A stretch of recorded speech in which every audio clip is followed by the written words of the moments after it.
బులెటిన్లో మరో breaking news చూస్తున్నాం. ఏపీపీఎస్సీలో జరిగిన అక్రమాలపై విజయవాడ సూర్యారావుపేట పోలీసులు నమోదు చేసిన కేసులో బెయిల్ కోసం జ్యుడిషియల్ కస్టడీలో ఉన్న ఐపీఎస్ అధికారి పీఎస్ఆర్ ఆంజనేయులు హైకోర్టులో పిటిషన్ దాఖలు చేసిన విషయం తెలిసిందే. ఈ కేసులో దిగువ కోర్టు పీఎస్ఆర్కు బెయిల్ ఇచ్చేందుకు నిరాకరించడంతో ఆయన హైకోర్టును ఆశ్రయించారు. ఈ మేరకు ఇవాళ ఆ పిటిషన్పై విచారణ చేపట్టిన ధర్మాసనం విచారణను ఈ నెల 26కు వాయిదా వేస్తున్నట్లుగా వెల్లడించింది. అదేవిధంగా కేసులో మధ్యంతర బెయిల్ పొడిగించాలన్న మరో పిటిషన్పై విచారణను రేపటికి వాయిదా వేసింది.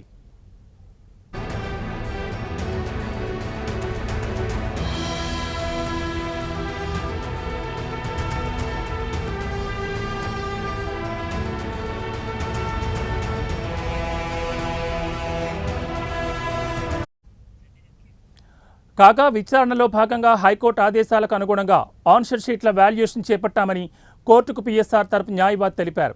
హైకోర్టు ఉత్తర్వులపై అప్పీల్కు వెళ్లకుండా మాన్యువల్గా వాల్యుయేషన్ చేయాలన్నది నాటా ఏపీపీఎస్ ఇన్ఛార్జ్ చైర్మన్ నిర్ణయమని పేర్కొన్నారు. వాల్యుయేషన్ చేసే సిబ్బందికి వసతి భద్రత దృష్ట్యా హాల్ ఎంపిక చేశామని ధర్మాసనం తెలిపారు. ఏపీపీఎస్సీకి శాశ్వత చైర్మన్ నియామకంపై కదలిక రావడంతోనే వాల్యుయేషన్ హోల్డ్లో పెట్టారని, డిజిటల్ వాల్యుయేషన్ ఏమైనా తప్పులు దొర్లాయో చూసేందుకు క్యాంప్స్ అండ్ మీడియా సంస్థకు పనులు అప్పగించామని వివరించారు. ఏపీపీఎస్సీలో తీసుకున్న నిర్ణయాల్లో అందరి ప్రమేయం ఉందని, పోలీసుల ఆరోపణల్లో వాస్తవం లేదని, తన క్లయింట్ అమాయకుడని పీఎస్ఆర్ న్యాయవాది కోర్టుకు తెలిపారు.